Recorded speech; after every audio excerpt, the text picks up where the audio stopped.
Tonight, we're diving into one of the strangest and most unexpected disasters in American history, a day when the streets of Boston turned into rivers of sticky, deadly syrup.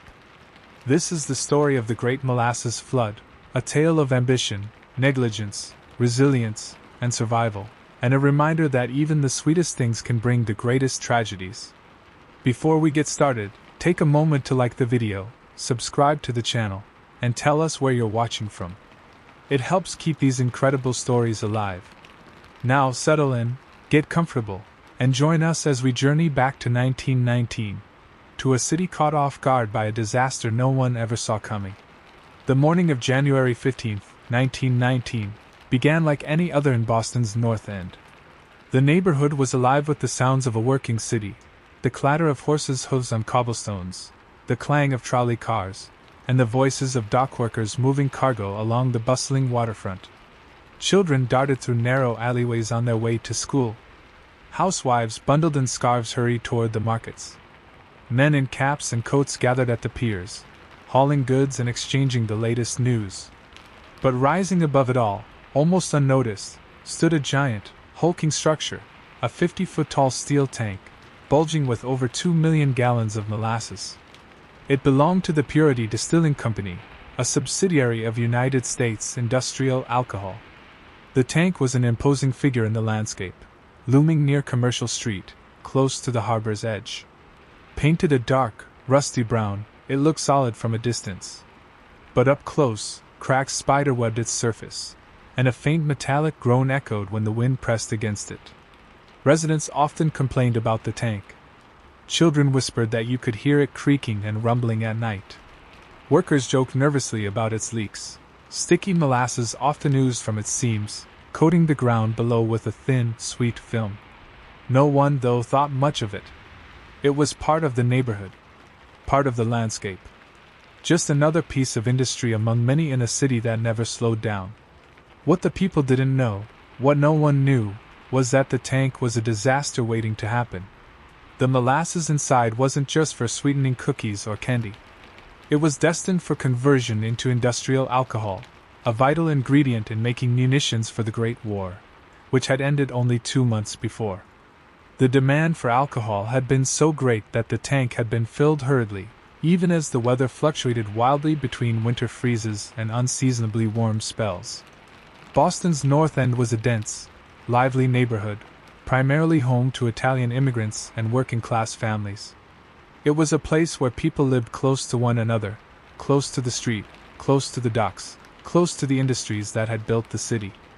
And so, on that fateful morning, no one paid special attention to the tank.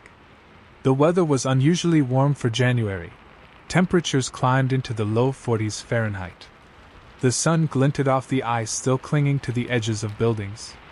Workers at the Purity Distilling Company moved about their business, unaware that deep inside the steel tank, the molasses was warming too. As it warmed, the molasses expanded, pressing harder and harder against the already strained walls.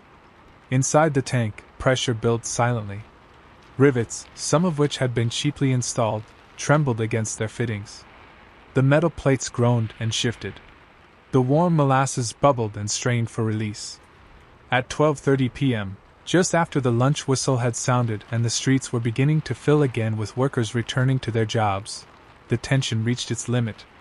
The tank shuddered. There was a low rumble, like the distant roll of thunder. And then, with a deafening roar, the tank exploded. Steel rivets fired like bullets. Massive sheets of metal ripped apart. A wave of dark, sticky molasses burst forth, surging into the streets with terrifying speed. In an instant, a typical day in Boston's North End turned into one of the most bizarre and devastating disasters the city, and the world, had ever seen. The explosion sounded like the roar of an oncoming train, but there were no tracks nearby. It was the sound of 2.3 million gallons of molasses, unleashed all at once, ripping through the heart of Boston's North End. The steel plates of the molasses tank peeled outward like petals of a monstrous flower.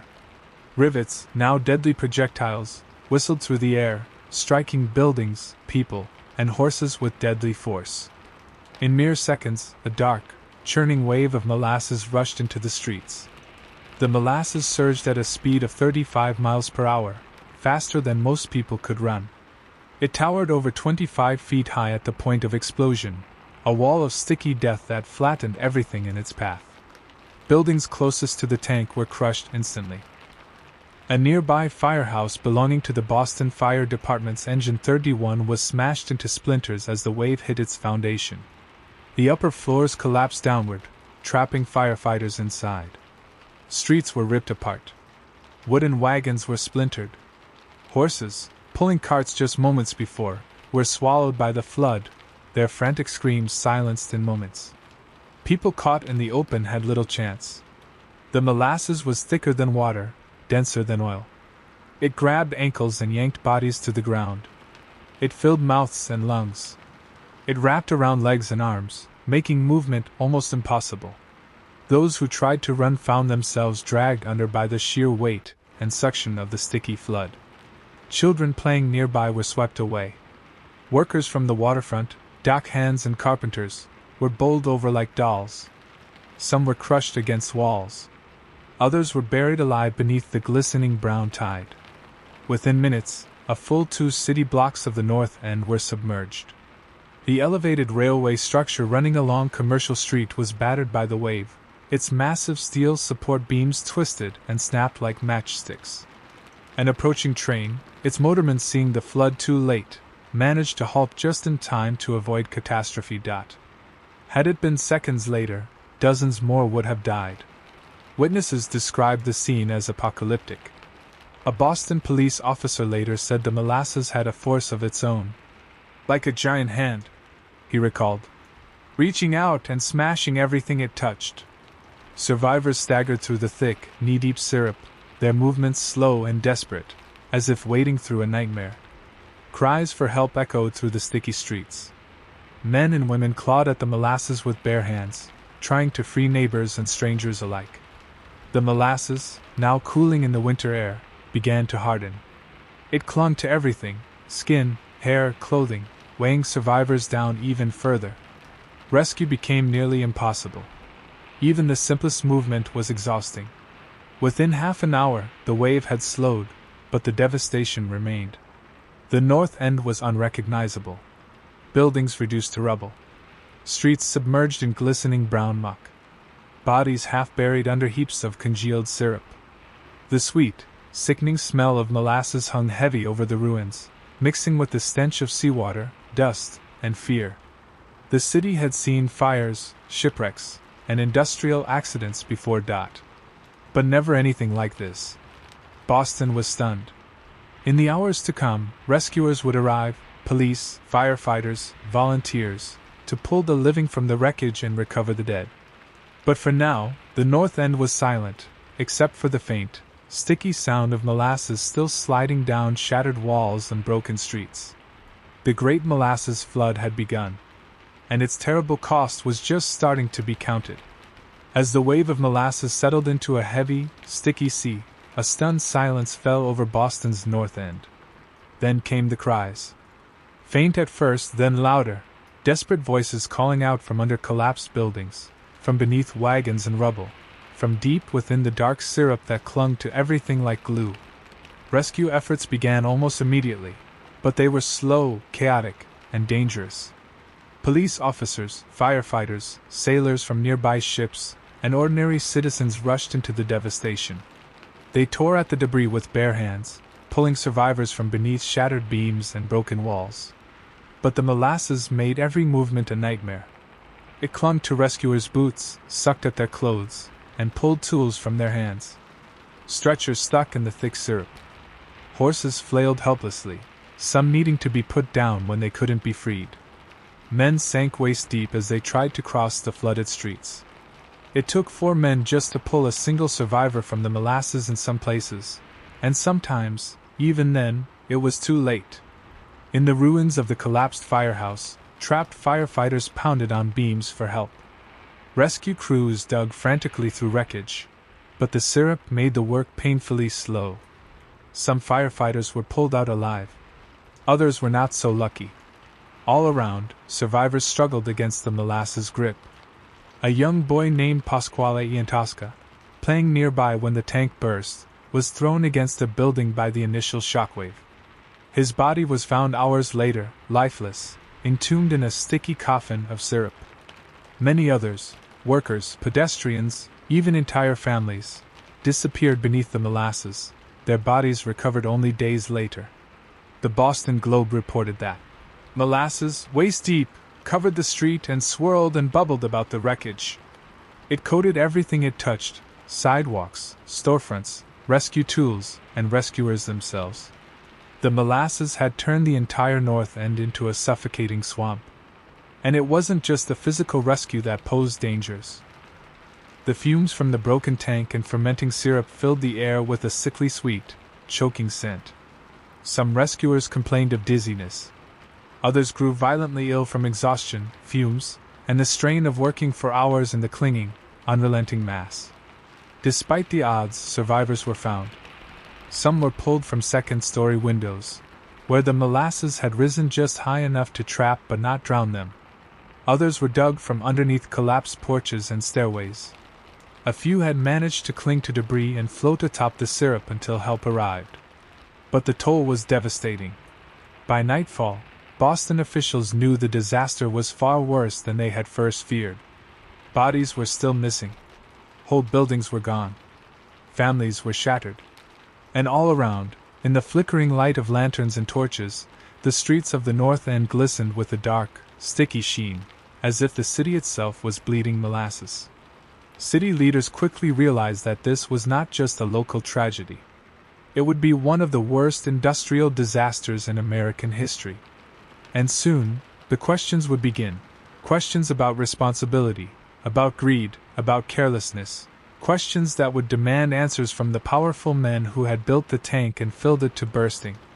But for now, there was only grief. And a long, slow battle to clear the ruins of a neighborhood buried in syrup. By the morning after the explosion, word had spread across Boston. Something terrible, something almost unbelievable, had happened in the North End. Crowds of people gathered at the edges of the disaster zone, staring in shock at the devastation. Reporters scribbled notes, furiously. Sketch artists captured scenes of twisted beams, crushed wagons, and a thick, brown glaze coating every surface like frozen mud. The scale of the disaster was almost too much to grasp. In total, 21 people would lose their lives. Many died instantly, crushed by debris or drowned in the sticky flood. Others succumbed to injuries in the days that followed. Among the dead were workers, children, and bystanders simply in the wrong place at the wrong time. Over 150 people were injured. Broken limbs, crushed ribs, concussions, and worse. Many survivors suffered lasting physical and psychological trauma. Some were left permanently disabled. Others spoke of nightmares, visions of dark waves chasing them through the streets. The damage to property was staggering. Buildings closest to the tank were utterly destroyed. Homes were flattened. Businesses were wiped out. The Boston Fire Department lost an entire station house and several pieces of crucial equipment. The elevated railway had to be repaired, its twisted supports a chilling reminder of the flood's raw power. The cleanup would take weeks. City crews, volunteers, and sailors from nearby Navy ships worked around the clock to clear the molasses. They used salt water from Boston Harbor to try to wash it away, hoses spraying the sticky streets. Sand was spread across sidewalks and streets to give traction over the slippery, stubborn syrup. Molasses clung to everything: shoes, clothes, tools, animals. As workers trudged through the mess, it stuck to their skin and hair, resisting even the strongest scrubbing. Horses slipped and fell. Dogs matted with syrup ran howling through the streets. Rats emerged in droves, drawn by the sweet, fermenting scent. And the smell. For months afterward, the air around the North End was thick with the scent of molasses, sickly sweet, heavy, almost suffocating.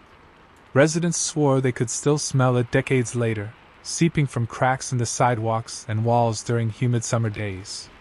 It became part of the neighborhood story, a memory trapped as much in the senses as in history. As the shock wore off, anger began to rise. How had this happened? Who was responsible for the deaths, the injuries, the loss of homes and businesses. Attention quickly turned to the United States Industrial Alcohol Company, the owners of the tank. Rumors swirled. Workers spoke of the tank leaking for months before the disaster, of noises and strange smells. Some said complaints had been ignored. Others claimed that the tank had been rushed into service during wartime, without proper testing or inspection. It didn't take long before lawsuits were filed. And what followed would be one of the most significant legal battles of its time, a case that would expose greed, negligence, and a chilling disregard for public safety. The Great Molasses Flood was no longer just a bizarre tragedy. It was a reckoning. The people of Boston wanted justice, and they were willing to fight for it. As Boston reeled from the disaster, its citizens demanded answers. The strange nature of the tragedy, a flood of molasses, didn't make it any less deadly. In fact, it made the need for justice feel even sharper. This wasn't a freak accident of nature. This was something man-made, something that could have been prevented. Almost immediately, the city launched an investigation. Attention focused on the United States Industrial Alcohol Company, USIA, the owner of the tank. Executives at USIA quickly tried to shift the blame. They claimed the explosion was the work of anarchists, saboteurs who had deliberately destroyed the tank. America, after all, was gripped by fear of anarchist bombings in the chaotic years following World War I. But few people believed that theory. Neighbors who lived near the tank knew the truth. The structure had been leaking, creaking, and trembling for months. Children had played a game of collecting the molasses that seeped from its seams. Workers joked, grimly, that the tank might blow up one day. The city's investigation unearthed troubling facts. The tank had been poorly constructed from the start. It had been built in 1915, rushed into service during World War I when the demand for industrial alcohol, used in the making of munitions, had skyrocketed. Inspections had been cursory at best. Testing was minimal. In fact, the steel used in the tank was dangerously thin. It lacked crucial elements like sufficient manganese, which would have made it stronger and more flexible. Cracks had appeared shortly after it was first filled, but rather than repairing the tank properly, the company had chosen a cheaper fix, painting the tank brown so leaks would be harder to spot. As these facts came to light, public outrage grew. A class action lawsuit, one of the first of its kind in American history, was filed against the United States Industrial Alcohol Company. It became a legal battle that stretched on for years. The hearings revealed damning testimony. Experts showed that the tank had been built without basic safety protocols. No professional engineer had ever signed off on its design. USIA had placed profit ahead of safety, and the people of Boston had paid the price. Over 3,000 witnesses gave testimony during the hearings. Engineers, metallurgists, city officials, and survivors of the flood all took the stand. The Boston press covered the trial with fascination, describing in detail the technical flaws of the tank, the horrors of the flood, and the stubborn resistance of USIA to accept any blame. The case dragged on for nearly 5 years. Finally, in 1925, the court delivered its verdict. United States Industrial Alcohol Company was found liable for the disaster. The company was ordered to pay $628,000 in damages, roughly $9 million today, to the victims' families, to the injured, and to businesses that had been destroyed. It was one of the first times in American history that a corporation was held accountable on such a scale for negligence. The Great Molasses Flood had reshaped not only the North End, but the future of American industry and corporate responsibility. Safety regulations grew stricter. Engineering standards became more rigorous. It was a small measure of justice for the lives lost that day, but it was justice nonetheless. Still, for the survivors of the flood, no amount of money could undo the damage. No court ruling could erase the memory of that dark, sticky wave crashing through their streets and homes. For them, the story of the Great Molasses Flood would live on, in scars, in memories, and in the sweet, heavy scent that would haunt the North End for years to come.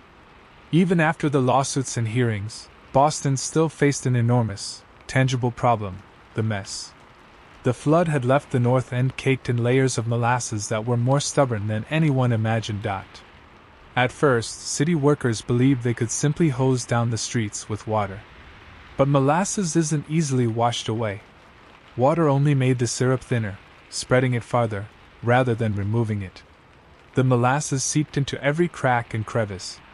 It filled cellars, clogged storm drains, and coated sidewalks in a sticky film that hardened under the winter sun. Every time someone tried to walk through the North End, they left footprints behind them, not in dust or dirt, but in a dark, glossy glaze. City crews resorted to desperate measures. They used salt water pumped directly from Boston Harbor, trying to dissolve and flush away the syrup. They shoveled, scraped, and swept for days, but still the molasses clung to the stones and would like glue. Sand was spread over the streets to improve traction, but it only created a sticky, muddy mess. The cleanup effort expanded quickly. Sailors from the U.S. Navy docked in Boston Harbor were called in to help. Hundreds of volunteers, including soldiers, civilians, and even prisoners from local jails, joined the effort. Men worked in shifts, scraping hardened syrup off walls, out of basements, and from between the cobblestones. Tools broke. Boots were ruined. Clothing stiffened and tore. Molasses stuck to everything: hands, faces, tools, animals. Even breathing became a struggle, as the air grew thick and heavy with the sweet, rotting smell. The North End became a city within a city, isolated, drowning not in water, but in sugar. It wasn't just the immediate area that suffered. Rescue workers and cleanup crews tracked molasses all over the city. It stuck to boots and wheels and was carried onto trolley cars, into office buildings, and into homes across Boston. For weeks, and some said for months, the city streets remained faintly tacky, stained with brown streaks. And the smell, the sickly sweet scent of fermenting sugar filled the air. It seeped into clothes, skin, and the very bricks of the city. Even after the streets were scrubbed and new paving stones laid down, the smell lingered. For years afterward, residents swore that on hot summer days, the scent of molasses would rise again from the ground, as if the city itself remembered. Despite the enormity of the task, the North End began to heal. Houses were rebuilt. Businesses reopened. Children returned to the streets, playing in the same alleys that had once been rivers of syrup. But the scars were permanent. The survivors carried memories of that day that would never leave them: the sudden roar, the wall of darkness, the desperate struggle to breathe, the loss of family and neighbors. The Great Molasses Flood became part of Boston's identity, a bizarre, tragic chapter that no one who lived through it could ever forget. It wasn't just a freak accident. It was a tragedy born from neglect, from the reckless pursuit of profit without care for safety. And the sticky aftermath was a constant reminder of how fragile life in a growing industrial city could be. Boston moved on. But in the cracks of the cobblestones, and in the stories passed down through generations, the memory of the flood remained. Waiting. Sticky. Unforgettable.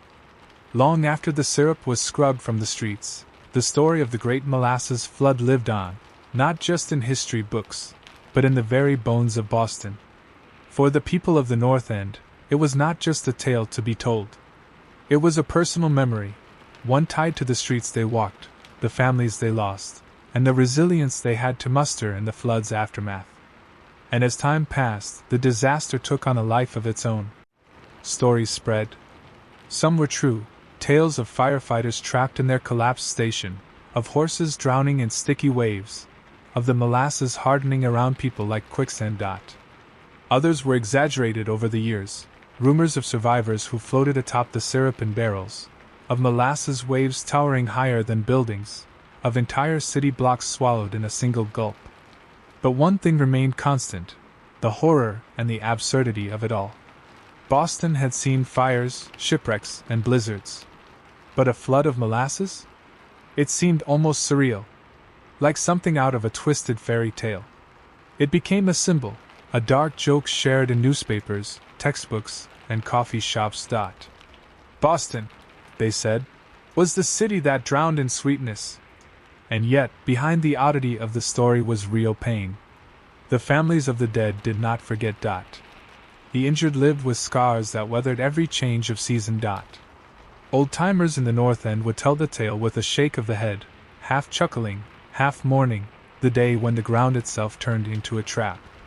Even decades later, when the North End grew and changed, when the Italian immigrants' descendants opened bakeries and restaurants, and tourists wandered its narrow streets, the Molasses flood remained part of the fabric of the neighborhood.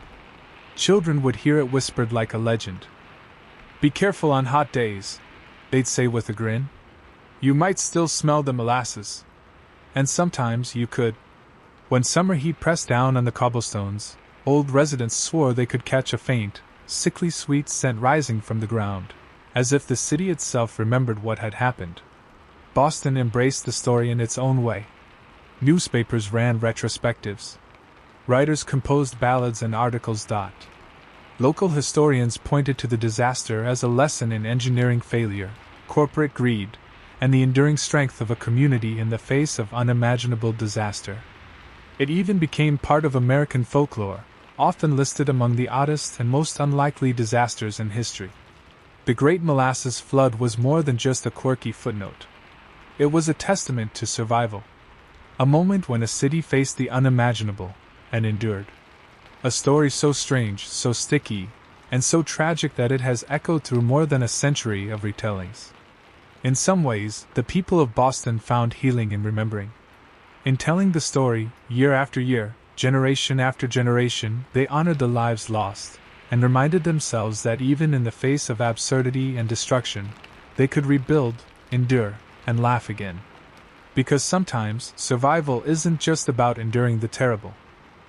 It's about finding a way to carry the memory forward, sticky, sweet, painful, and proud. As Boston slowly healed from the Great Molasses Flood, the tragedy left behind more than just scars and memories. It left behind lessons that would change the way America built its cities, regulated its industries, and understood its responsibilities. Before the flood, there were few building regulations governing the construction of industrial tanks and large storage structures. Companies were often trusted to police themselves, building whatever they needed as quickly and cheaply as possible. The disaster in the North End shattered that trust. Engineers, city officials, and lawmakers realized that no city could afford to depend on corporate promises alone. The flood showed, in brutal and unforgettable terms, what could happen when corners were cut, when inspections were skipped, and when profits were placed above public safety. In the years following the Molasses Flood, building codes across the United States grew stricter. Inspections became more frequent and more rigorous. New standards were set for the construction of storage tanks, industrial facilities, and infrastructure. Regulations began to require that qualified engineers certify large structures, ensuring that people who understood materials, pressure, and construction were responsible for signing off on their safety. The legal case following the flood also set important precedents. The lawsuits filed against United States Industrial Alcohol marked one of the first times a corporation was held financially responsible on a large scale for a disaster caused by negligence. It showed that corporations could be sued not only by individuals but by entire communities, and that public outrage could translate into real, legal consequences.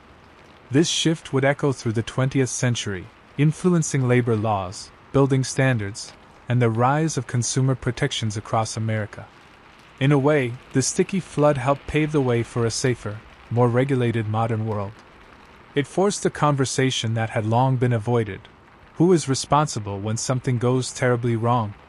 And how can we stop it from happening again?